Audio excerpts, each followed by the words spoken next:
Hello guys, ako nga pala si Ampoy. For today's video po guys, tuturuan kita kung paano mag-loan ng load sa Globe. First, punta tayo sa phone and then i-type po natin yung *143 hashtag. Yan. Yung 143 po guys, para lang po ito sa Globe SIM. Yan, i-click mo lang po yung telephone. Yan, nag-loading na po siya.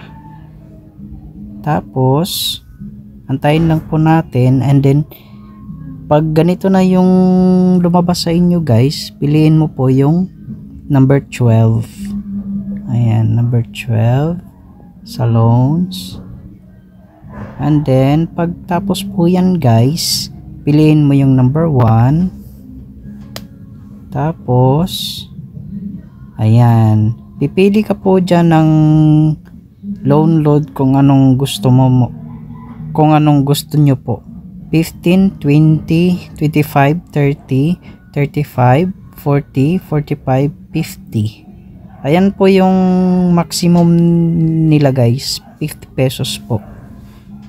May ano po siya, may patong po siya na tres pag nabayaran nyo po. So yun lang po ang may tuturo ko sa inyo guys, at sana may matutunan kayo, and don't forget to subscribe my channel. Thank you po.